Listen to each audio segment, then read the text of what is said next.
Yeah. The Customs and Excise Budget Measures Motor Spirits Amendment Bill is set down for committee stages forthwith.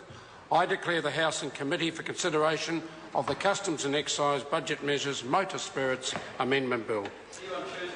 Mr Chairman. Mr Speaker.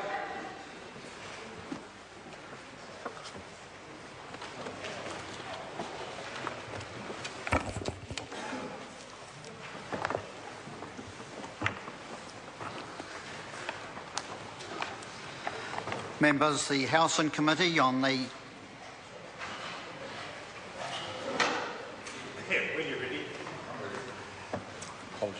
Members, the House and Committee on the Customs and Excise Budget Measures Motor Spirits Amendment Bill.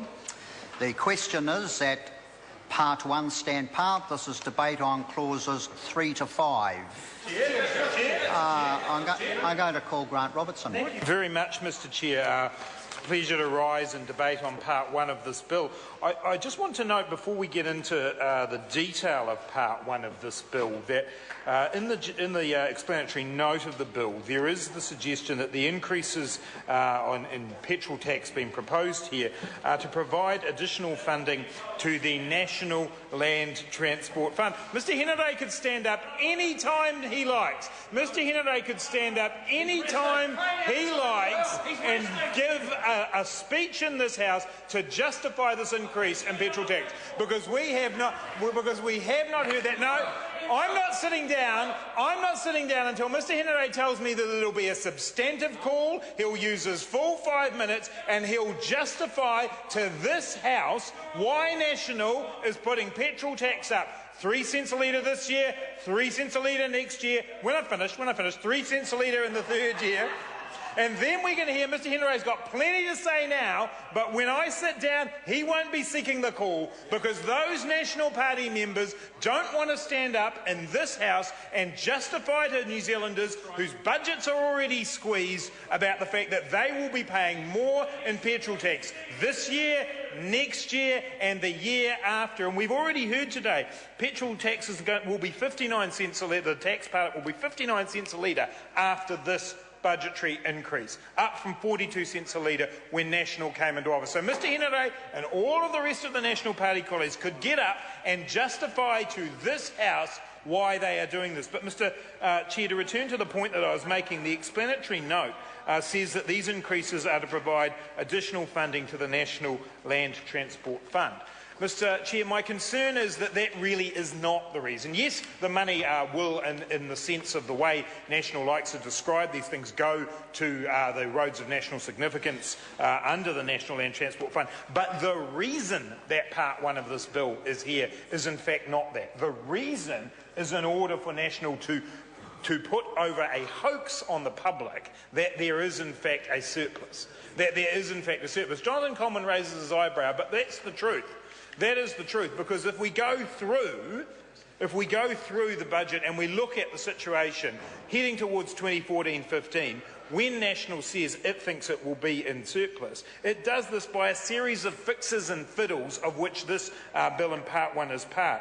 Those other fixes and fiddles include overcharging New Zealanders on their ACC, a magic $400 million worth of tax credit offsets that only happen in the year in which the government says it will get into surplus, an additional $1.1 billion in corporate tax that only comes in the year in which the government says it's going to get into surplus, $1.1 billion. The 75 million. Yeah, that's right. That is. And this is the problem. They're giving themselves a buffer, Mr Mallard, to make sure for all the other things that will go wrong for this government that they'll get there. But that's the truth, Mr Chair, is that in this Part 1, in the explanatory note to this bill, I think is actually misleading. It's misleading to the people of New Zealand, because the real reason for this is to try and make the political promise that National made of getting into surplus somehow real. It's a marginal surplus, it's wafer thin, it could be wiped out with one heke parata stuff up and then it'll be gone, like the class size stuff. So Simon Bridges will, in fact the cost of coming back every month to amend the Crown Minerals Act will probably wipe that out in itself. So I think that's misleading. But Mr Chair, what Part 1 does, as we've noted before, is that it does increase petrol tax tax, or motor spirits tax as it's written in the bill, on the 1st of July 2013, the 1st of July 2014 and the 1st of July 2015. It's 3 cents a litre. That equates to around nearly 6% increase each year in that rate. And the National Party have gone to the public at the last 2 elections saying, we're not about increasing taxes. We are not about increasing taxes. That was the terrible Labour Party. That's what they did. Except, Mr Speaker, that the record, Mr Chair, the record of the National Party is there's one group in society who get their taxes decreased. That's the well-off. That's right. And we know that from the 2010 tax package, where 40% of the benefit of those tax cuts went to the top 10%. So they fulfilled their promise. They fulfilled their promise for the top 10%. But for the other 90%, what they have seen are tax increases just like the ones contained in Part 1 of this bill. But in addition, GST going up. That GST increase, we know, detrimentally affects people in the lower and middle income brackets because, Mr Chair. Grant Robertson. Thank you, Mr Chair. I've called Grant Robertson. Thank you, Mr Chair. A bit slow. That detrimentally affects the 90% of people who don't fall in the National Party's target market.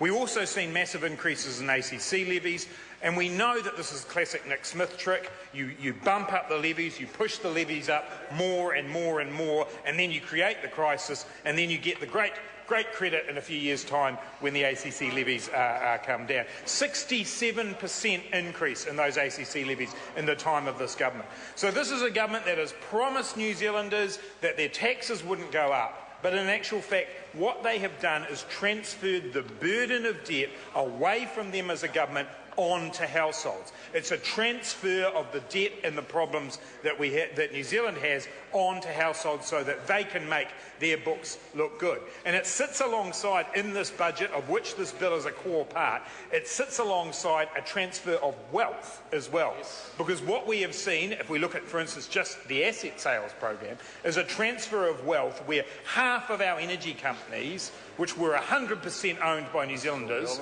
go to a 2.5% ownership.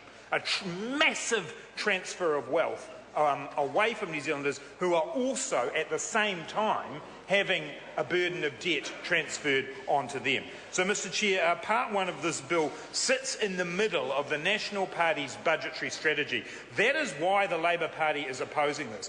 This bill and this part not only will put enormous pressure on middle and low income families who are trying to fill up their cars each week, trying to make sure that they can get through the gridlock in Auckland Transport that the government has created. So it puts pressure on them. But more than that, Mr Chair, we're opposing this bill because it is part of the government strategy in this budget to pretend that they can get into surplus. And that, as I say, Mr Chair, is a hoax on New Zealanders because that surplus is created by burdening New Zealanders in the short term for a short-term political goal for the National Party. Mr Chair, the total impact on the National Land Transport Fund will actually put it $17 billion into surplus. And Mr Browning might like to tell me if that's true. So it goes well beyond what is absolutely needed in order to keep the National Land Transport Fund operating. That's because its purpose is actually much wider than the one that Mr Brownlee has looked at.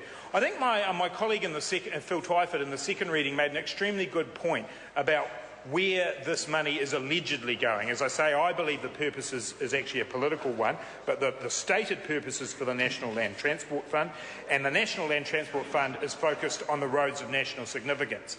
And the important thing to note about the roads of national significance is that National has chosen these for their political purpose. And I recommend everybody who hasn't have a good look at the documentary The Hollow Men, and it's available on DVD, and they will be able to see in that as National planned it out to make political decisions about roading.